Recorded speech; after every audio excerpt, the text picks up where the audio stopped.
सोच जरा तेरा असली कहाँ ठिकाना है। ओ भोले पंछी सोच जरा तेरा असली कहाँ ठिकाना है।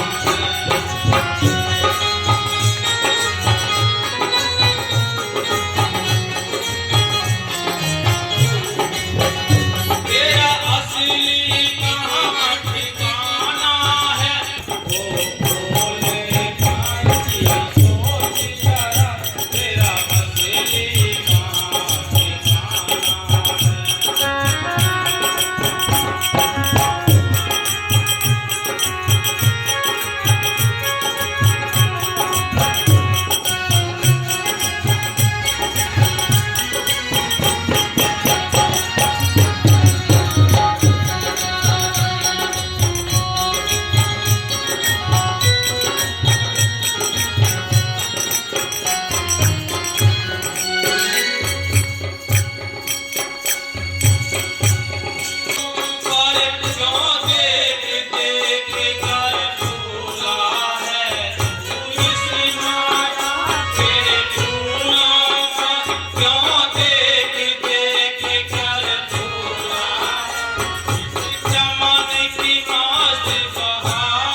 मेहर से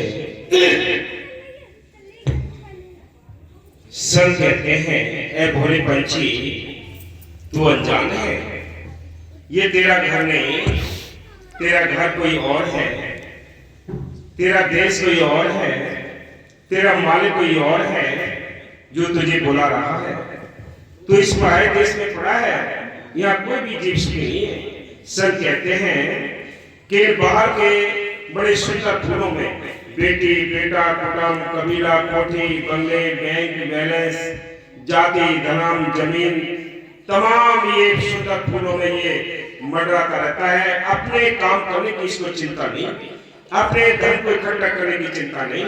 संत कहते हैं इस चीज को हमने अगर हासिल करना है, यानी राम नाम की दौलत को इकट्ठा करना है, तो कैसे कर सकते हैं? हमें संतों की शरण लेनी पड़ेगी। ये संतों का जो मिशन है आज कोई नया नहीं है, हम कोई नई बात नहीं बताने आए आपको, वही बता रहे हैं जो जुगों जुग से चली आ रही है। पहले भी संतों ने नाम जपाया है, आज भी जपा रहे हैं, आगे भी जपाएंगे। बिना नाम जपे कोई अपने घर नहीं गया है। लाख कितने बाहर के मत्था मारो, कितने कर्मकांड कर लो, कुछ नहीं बनता। लेकिन जब तक संतों की शरण नहीं लेंगे तब तक कुछ भी कमाई नहीं मिलेगी। संतों की शरण लेने का मतलब क्या क्या कहते हैं? ये है कि अपने आप को पूर्ण तौर पर उसके हवाले कर देना।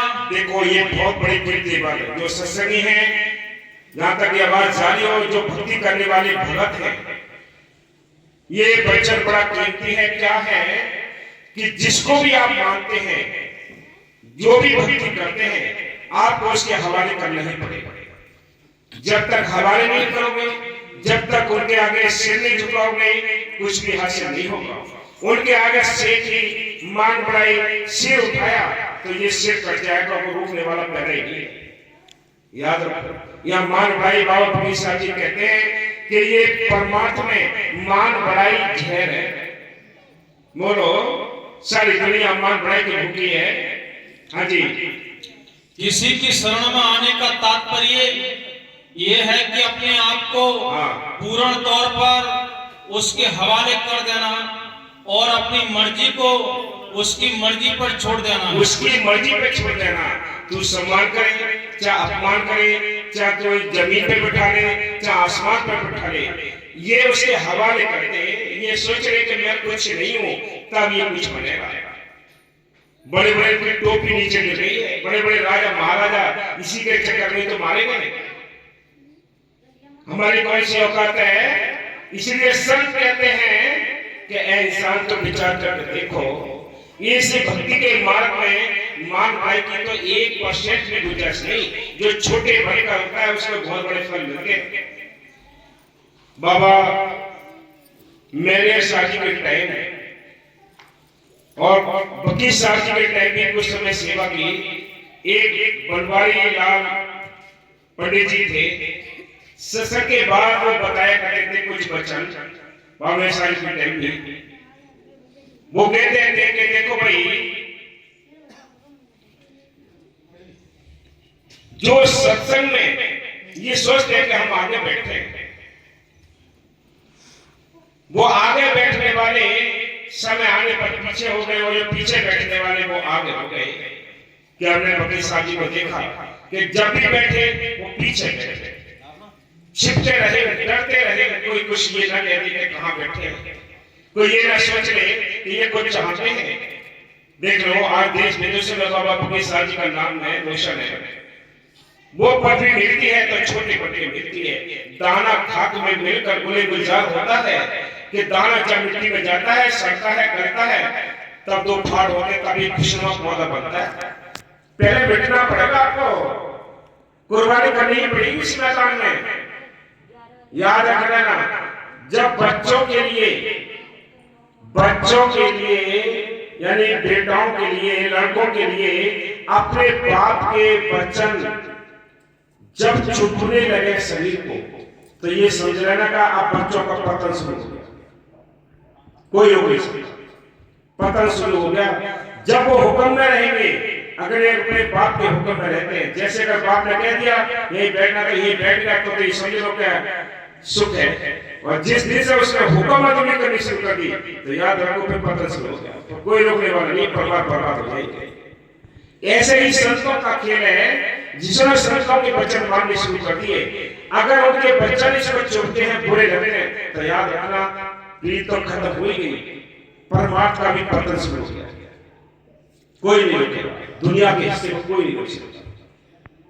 हाँ जी, गुरु अर्जुन साहब फरमाते हैं कि यह जीव अगर तू अपने मन को नाम के रंग में रंगाना चाहता है, अपने मन को नाम के रंग में रंगाना चाहता है, तो क्या करना है? तुझे दुनियादारी के झगड़ों को कबाड़े पर हटाना है। बस केवल तेरे अंदर चाह रहे, बस केवल दर्शनों की मालिकी, और बाकी कबाड़े को हटा दो, साइड कर दो, तब कुछ हासिल होगा। हाँ जी, तो तू अपनी सब अकलें और चतुराइयां छोड़कर बताओ, ये हमने तो लिखी नहीं है भाई। कोई कहे कि हमें ये बोल रहे हैं, ये संतों के फकीरों के वचन है भाई, हमारे वचन नहीं। क्या कहते हैं? जब तुझे कुछ लेना है तो इस अकल में आग लगा दे, इस बुद्धि में आग लगा दे। ये परमार्थ के रास्ते में बुद्धि और अकल दोनों ही रुकावट है, इनसे कभी किसी का परमार्थ नहीं बना है। हाँ जी, चतुराइयां छोड़कर हाँ। संतों की शरण ग्रहण कर, हाँ जी, और उनका दास बन जा। दास बन जाओ, तभी तो कबीर दास, रविदास, परित्रदास कितने हैं, सब दासी तो बने। और जिन्होंने ताज रखा उनको ताज मट्टी में मिले। हाँ जी, ये उत्तम साधन और उत्तम से उत्तम उपाय है। ये उत्तम से उत्तम उपाय है। जिसने इस भक्ति के मैदान में आगे से उठाने की कोशिश की, वही क्या बाबा जी बार बार कहते थे, 14 आठना मट्टी पलीत कर दिया, डेरों में इतने चौधरी बन गए, उन्होंने मट्टी पलीत करते डेरे का सत्यानाश कर दिया। बाबा फकीर साहब जी ने चौधरियों के हाथ में दे दिया, सारा सत्यानाश हो गया। बोलो, ये 14 आठ ऐसी होती है, मान उड़ाई ऐसी होती है, ये जहर है। बाबा जी फकीर साहब लिख कर रखते। हाँ जी, देखो सच्चा आशिक वही है जो इशारा समझ के अपने होश में आ जाएगा। सच्ची प्रीत वही है, सच्चा प्रेम वही है। बाकी पता नहीं कहाँ इंसान चला जाता, पता नहीं पड़ता। हाँ जी, जिसके द्वारा तू सब बंधनों से मुक्त हो सकता है, सब बंधनों से मुक्त हो सकता है। कोई कभी नहीं छोड़ेगा सतगुरु तुम्हारे लिए। तुम उसके हवाले बनके तो देखो, उसके बनके तो देखो, उसके बनके तो देखो। जो उसके बने हैं, हमारे में उनके काम किए हैं। हम बात दूर से कहते हैं हम तुम्हारे हैं, तुम्हारे हैं, उसके बना कोई नहीं। रविदास है, कबीर साहब है, देखो नरसिंह है या हरिश्चंद्र है, ये देखो ये उनके बने।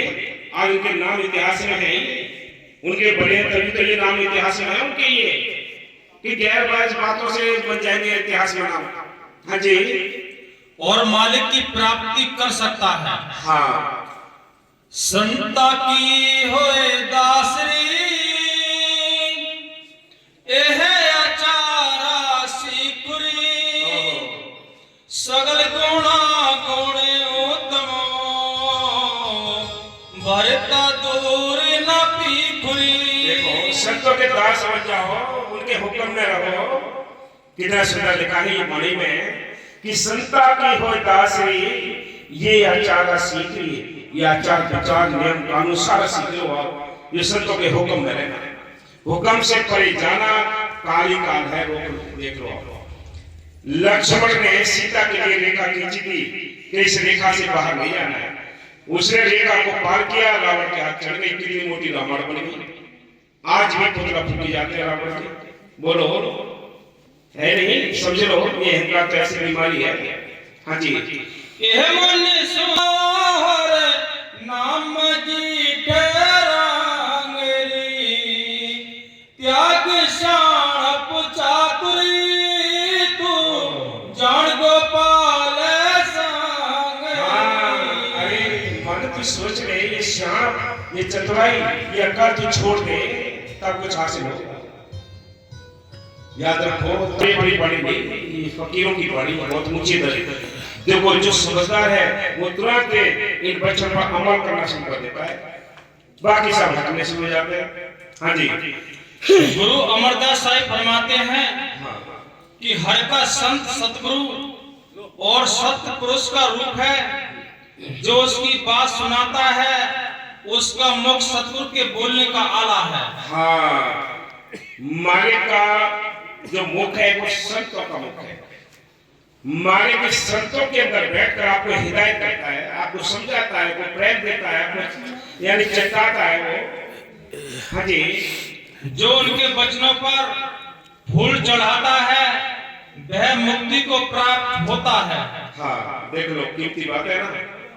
छोड़ दो श्याणप चातुरी, फूल चढ़ाओ वचनों पर, तब कुछ मिला है। हाँ जी, जो वचन संतों के मुख से निकलता है वह सतगुरु का ही वचन है। देख लो कीमती बात है। हाँ जी, सतगुरु उस वचन में समाया होता है, वह उस वचन से अलग नहीं और उसका उत्तरदायी है। उनका वचन शिष्य के हृदय का उभार है। देखो दो भक्तियां हैं, एक मनमत की, एक गुरमत की। मनमत में सारी दुनिया उलझी पड़ी है, गुरमत में संतों की तलाश करके नाम लेकर नाम का अभ्यास करना, ये गुरमत है। ये शांति को प्राप्त होता है, ये ईश्वर शांति है। चलते फिरते नाम ले, बैठे चलते सोए, सदा पढ़े नाम है, उजला करेगा तुम्हें। वो साफ करने वाला नाम है जो संतों के जरिए मिलता है, ऐसे नहीं मिलता। बाहर किताबों के अंदर से नाम निकाल कर कितनी रट लो, कुछ भी लाभ नहीं होगा। कोट नाम संसार में का से मुक्ति ना हुई, करोड़ों नाम है किताबों के अंदर, उससे मुक्ति नहीं होनी है। हाँ जी, जिसमें सतगुरु की सत्य और जीवन रो धारा भरी हुई है। यह सच्चा पंथ है जो जीव उनके हुक्म के अनुसार उठते बैठते खाते पीते सोते जागते सेवा यह स्मरण करता है, वह मुक्ति को प्राप्त होता है। ये मुक्ति को प्राप्त होता है। हमने काम तो किया नहीं, कुछ ज्यादा काम करने किया क्योंकि हम अकल से काम लेते हैं, बुद्धि से काम लेते हैं। जो भी कुछ हम बर्बाद करते हैं उसमें हमारा कहीं ना कहीं आपा भाव ठिकरा होता है, आपा भाव होता है, अहंकार होता है उसके अंदर। जो दीन बनकर मेहमानदारी करता है उसको लाभ होता है, जो अहंकार रखकर मेहमानदारी करेगा वो स्वाद नहीं आ सकता। हाँ जी। जिस तरह खेत को जोतकर हाँ। नमी में बीज बोने से ज्यादा फल प्राप्त होता है, हाँ जी। और कल्लर भूमि में बीज बोने से कल्लर उस भूमि में बीज बोने से बीज नष्ट हो जाता है। हाँ जी। बीज का भी नाश हो जाता है। बीज का भी नाश हो जाता है। अगर ये बीज है जहाँ विभीषण चल रहा था, भाई भाई थे, रावण ने तो क्यों नहीं उस बीज ने काम किया? विभीषण ने नहीं क्यों किया? जिसके संस्कार होते हैं या कोई अपना नहीं, भाई बंधु कुटुंब कबीला ये कोई नहीं, अपना वही है जो मालिक के हाथ से लेकर आता है, जो भक्ति करता है वो अपना है। हाँ जी। इसी तरह संतों के हुक्म के अनुसार हाँ। सेवा स्मरण करने से अधिकतम लाभ प्राप्त होता है। अधिकतर लाभ प्राप्त होता है संतों के हुक्म से सेवा करने से। हम हुक्म की सेवा कब करते हैं? हाँ जी। और मन की सीमा में सेवा स्मरण करना कलर में बीज बोने जैसा है। हाँ जी, कलर में बीज बोने जैसा है, बिना हुक्म के। हाँ जी। इससे या तो बिल्कुल ही लाभ प्राप्त नहीं होता, यदि होता भी है तो नाम मात्र। गुरु रामदास साहब फरमाते हैं कि साकत अर्थात मनुष्य के किए गए कर्म ऐसे हैं जैसे पानी का मथना। गुरुमुख सच्चे साधुओं की सत्संगत में मिलकर मक्खन निकाल कर खाता है और परम पद की प्राप्ति करता है। इसलिए साधक के लिए जरूरी है कि वह अपनी आत्मा के कल्याण के लिए पूर्ण विश्वास से संतों के वचनों पर फूल चढ़ाए। वचनों पर फूल चढ़ाए, पूर्ण विश्वास के साथ। आपको उस पर विश्वास है? सबसे पहला कदम विश्वास है।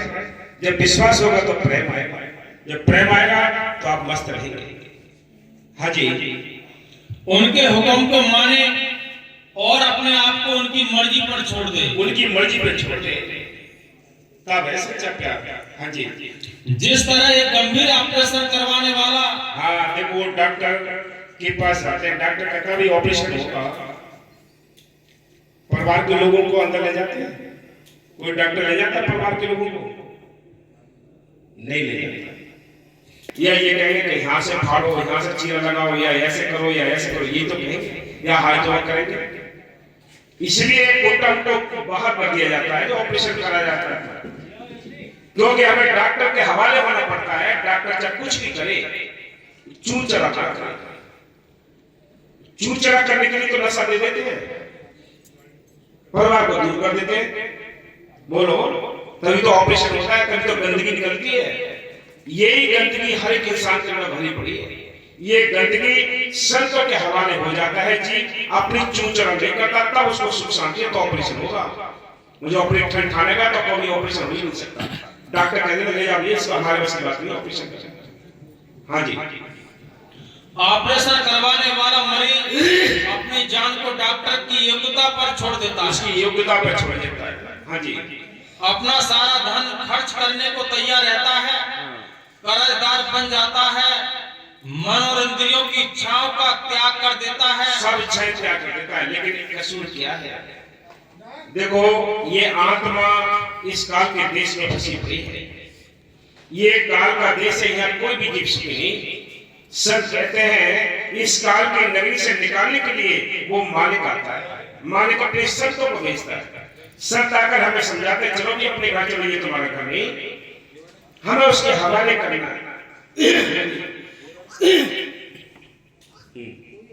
वह डॉक्टर के हुक्म के अनुसार खाता पीता है, उसी प्रकार एक जिज्ञासु को चाहिए कि जो काम संत बताएं उसमें लग जाए, उसमें ही लग जाए।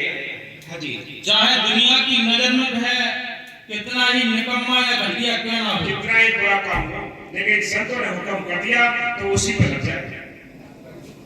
और मेरे साथ देखा है, जब बेशक खास खोजने का भी अगर हुक्म दे दिया तो उसी को पर मान, तब है हुक्म, तब है शरण में रहना।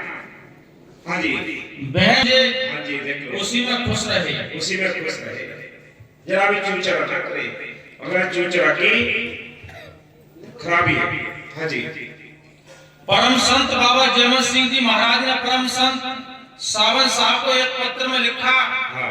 संत जो वचन करें, देखो कीमती बात है, सुन लो सभी। संत किसी के अहित का कोई बात नहीं करते, वो हित की बात करते हैं। दो ही तुम्हारे अपने हितैषी हैं, एक संत और एक माँ बाप। माँ बाप अपनी औलाद को कभी बुरा देखना नहीं चाहते, घाटे का सफर नहीं कराते। एक संत ऐसे होते हैं जो अपने शिष्य के लिए, गुरु भाई के लिए हर पल भलाई सोचते हैं। दो ही संसार में दो ही ये चीज हस्तियां हैं जो आपका हित चाहते हैं। हाँ जी, संत जो वचन करें, हाँ, उसी को चित्त में रख ले, उसके चित्त में रखो, चलते फिरते उठते बैठते में लगे रहो। देखो जीव बहुत लाचार है, आत्मा बड़ी लाचार है। इसके ऊपर जो दुश्मन बैठे हैं, काम क्रोध लोभ मोह अहंकार, ये इसकी खींचातानी करते हैं। बेचारा भोला भाला जीव है, कोई पता नहीं इसका। जब तो लिखा है वो भोले पंछी, सोच जरा तेरा असली कहाँ ठिकाना है। इस दुनिया की रंगरलियों में तू दीवाना है, ये दुनिया की रंगरलियां हैं, इनमें तू फंसा पड़ा है। चल भाई अपने घर चल, तू यहाँ फंस गया है, ये दलदल है, दलदल में उलझा पड़ा है। हाँ जी, उसी पर चले, चाहे घास खोदने का वचन करें, देख लो अगली बात। हाँ जी, तो वही परम पद है। हाँ, दिल विच मिठा मनो, ऐसी परख अपने मन की करो, फिर काम पूरा है। देखो कीमती बात, मन और आत्मा एक दूसरे के विरोधी। मन कभी नहीं कहता कि मैं आत्मा के कहे काम करूंगा। आत्मा को उसके कहे काम मजबूरी में करने पड़ते हैं, क्योंकि उसके साथ रहती है, कमजोर है। इस कमजोरी को दूर करने के लिए संतों ने कहा है, कवि साहब कहते हैं कि तेरी काया रहे अलमस्त नाम की पीले रे बूटी। ये नाम की बूटी पियो, भक्ति करो, सेवा स्मरण करो, तो ये आत्मा का बल बढ़ जाएगा और आत्मा इन दुश्मनों से लड़ने के लायक बन जाएगी।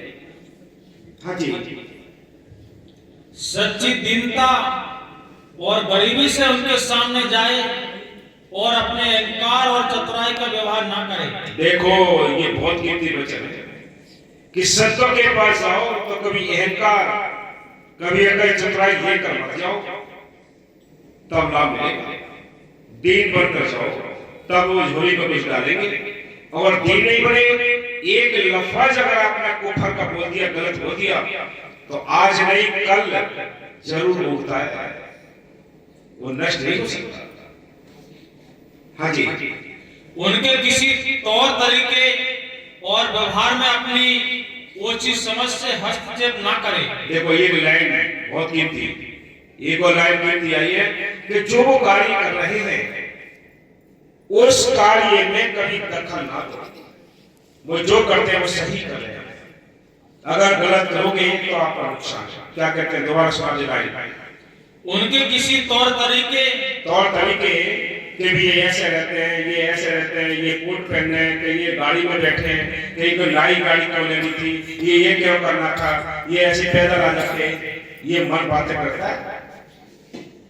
ये अगर तुम्हारे अंदर है तो याद रखो, ये निश्चित सजा मिली है, कोई नहीं रोक सकता। हाँ जी, और व्यवहार में अपनी वो चीज समझ से वो चीज समझ है, ये हमारी वो चीज समझ है, ये छोटी समझ है ये, जो हम इस तरह की बातें सोचते हैं। हम रजा में रहे कहाँ फिर? सब कहते हैं कि राजी हैं हम उसमें जिसमें तेरी रजा है। हम तो ये सोचते हैं, लेकिन हमारी रजा है कहाँ फिर? हम तो फिर अपनी रजा चला रहे हैं कि ऐसा चलना चाहिए, कोई ऐसा चलना चाहिए, कोई ऐसा करना चाहिए। सब तो भोले भाले होते हैं, बेशक वो उनके लफज बाहर से कड़वे क्यों ना हो, लेकिन अंदर से बहुत ही भोले भाव होते हैं।